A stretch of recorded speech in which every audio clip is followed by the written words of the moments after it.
आदि अनादि अनंत अपार। मुझ में व्यक्त सकल संसार, मुझ में व्यक्त सकल संसार।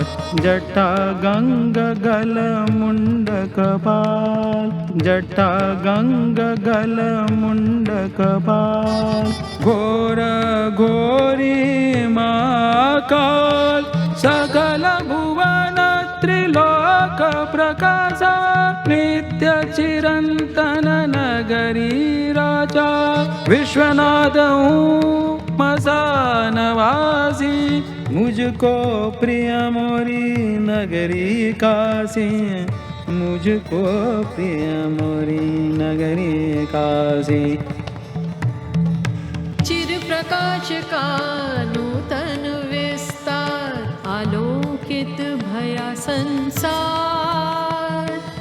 इस वैभव का देख प्रसार, करे विरोधी हाहाकार। तुच्छ असुर धर्म विरोधी, अज्ञानी सत्य निरोधी। सनातन पर प्रहार हुआ, कुछ पल को अंधकार हुआ। त्रिलोकों से उठी हुंकार, तोहरे भक्तों की यही पुकार। जागा जागा है मसान वासी, सुमिरे तो है तोरी नगरी काशी। सुमिरे तो है तोरी नगरी काशी, सुमिरे तो है तोरी नगरी काशी। फिर मैं एक हृदय में जागा, नव सृजन फिर करने लगा। सत्य का फिर परचम लहराया, स्वर्ण युग को फिर वापस लाया। स्वर्ण युग को फिर वापस लाया, स्वर्ण युग को फिर वापस लाया। काल के परे आदि गुरु शिव की चेतना से प्रकाशित शाश्वत सनातन नगरी काशी। काशी का सबसे प्रमुख केंद्र है श्री काशी विश्वनाथ मंदिर। 12 ज्योतिर्लिंगों में से एक काशी विश्वेश्वर के दर्शन करने हर वर्ष करोड़ों श्रद्धालु विश्व के कोने कोने से काशी आते हैं। 12वीं शताब्दी में जब सनातन संस्कृति का सूर्य अपने चरमोत्कर्ष पर था, तब सर्वप्रथम कुछ आतताइयों की कुदृष्टि काशी पर पड़ी और काल के वज्र को स्वयं महाकाल को भी झेलना पड़ा। परंतु इस रक्त रंजित काल में भी अदम्य आस्थावानों ने काशी विश्वनाथ मंदिर की ज्योति को अखंड बनाए रखा, जिसमें सबसे प्रमुख भूमिका निभाई इंदौर की महारानी अहिल्या बाई होलकर ने, जिन्होंने 1777 में श्री काशी विश्वनाथ मंदिर का भव्य निर्माण कराया। महाराजा रणजीत सिंह ने 1835 में मंदिर के शिखर को स्वर्ण मंडित करवाया।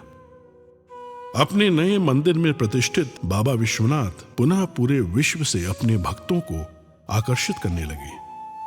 समय के साथ श्रद्धालुओं के जन सैलाब के समक्ष काशी की गलियां संकरी पड़ने लगी।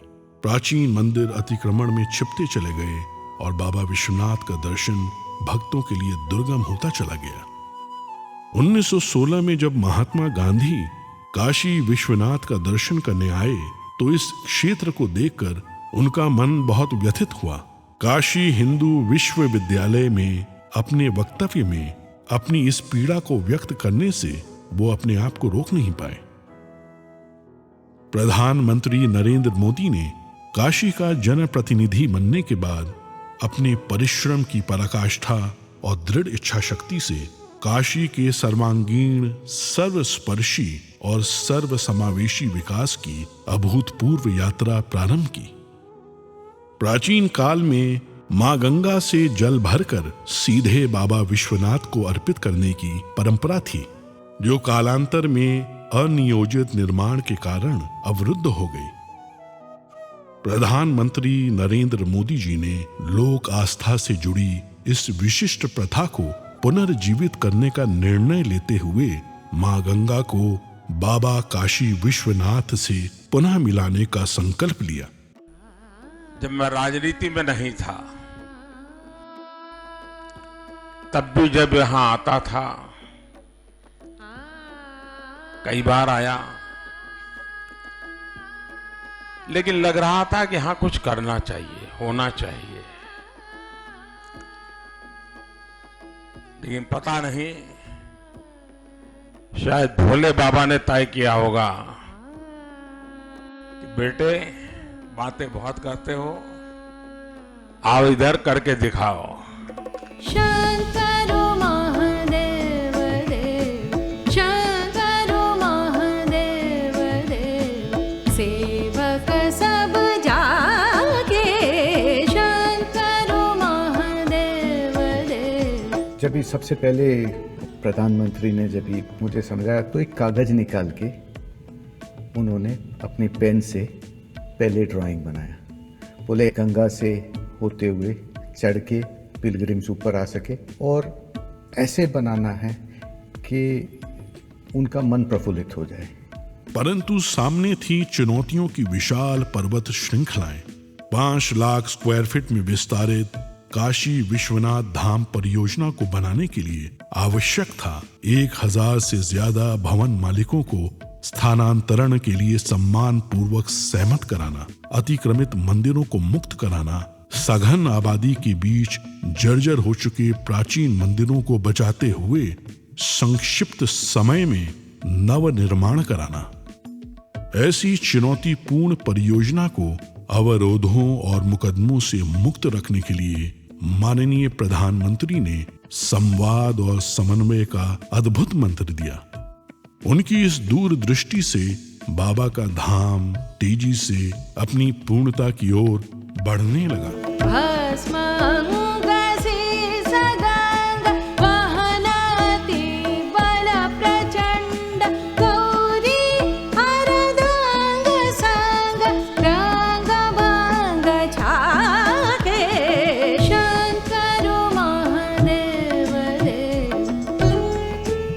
कौन ऐसा भारतीय होगा जो अपने जीवन में एक बार काशी और माँ गंगा के दर्शन और स्नान करने का अवसर न अपने मन में समेटे हुए हो। उस प्रकार की सुविधा देना, उस प्रकार का स्वरूप भी देना है। और मुझे लगता है कि प्रधानमंत्री मोदी जी के आने के बाद ये संभव हो पाया है। इस जटिल परियोजना की प्लानिंग, डिजाइनिंग और आर्किटेक्चर में पग पग पर माननीय प्रधानमंत्री ने अपना स्पष्ट दृष्टिकोण रखा। उनके मार्गदर्शन में पूरा परिसर दिव्यांगों के लिए सुगम्य बनाया गया। कोरोना काल में भी वे कार्य की प्रगति का ऑनलाइन अवलोकन करते रहे। प्रधानमंत्री नरेंद्र मोदी जी का निश्चय अटल था और बाबा विश्वनाथ पर विश्वास अडिग। गौरी बसत सदा संग, भस्मल सतांग, सीसा गंग के तरंग, वाहन वृषभागे, शंकर महादेव देव, शंकर महादेव देव, शंकर महादेव देव। लोग काशी आते हैं, उसका मूल कारण काशी विश्वनाथ महादेव के प्रति अपार श्रद्धा है। उस आस्था को बल मिलेगा। हमारे मंदिरों की रक्षा कैसे हो, व्यवस्था कैसे हो, उसका एक मॉडल तैयार होगा। पुरातत्वीय चीजों को बचाए रखते हुए, उसकी आत्मा को वैसे ही बरकरार रखते हुए आधुनिकता कैसे लाई जा सकती है, व्यवस्थाएं आधुनिक कैसे बनाई जा सकती है, इसका एक बहुत ही अच्छा मिलन इस परिसर के निर्माण कार्य में दिखाई देगा। समस्त विश्व के शिव भक्तों का स्वप्न आज पूर्ण रूप ले चुका है। भगवान शिव का गंगा से मिलन पुनः संभव हो गया है। इस भगीरथ प्रयास की सबसे प्रमुख विशेषता यह है कि गत 4 वर्षों की इस पूरी अवधि में कभी भी दर्शनार्थियों के दर्शन बाधित नहीं हुए और इस प्रक्रिया में जो प्राचीन मंदिर एवं विग्रह पाए गए उन्हें इस संकुल का भाग बनाकर परिसर की भव्यता और सुंदरता को और भी समृद्ध कर दिया गया। काशी विश्वनाथ धाम काशी की अविनाशी परंपरा में नव चेतना का संचार करता है। भारत के इतिहास की इस प्राचीन पुस्तक में समस्त त्रासदियों के बाद अब जाकर एक स्वर्णिम अध्याय जुड़ा है। और आज जब भारत के यशस्वी प्रधानमंत्री श्री नरेंद्र मोदी इसके नए स्वरूप का अनावरण कर रहे हैं, तो आइए हम सब मिलकर इस ऐतिहासिक उत्सव के साक्षी बने और महान सनातन संस्कृति की दिव्य प्रभा से पूरे विश्व को आलोकित करें। मनोबुद्ध्यहंकार चित्तानि नाहं न च श्रोत्रजिह्वे न च घ्राणनेत्रे न च व्योमभूमिर्न तेजो न वायुः चिदानन्दरूपः शिवोऽहं शिवोऽहम् चिदानन्दरूपः शिवोऽहं शिवोऽहम्।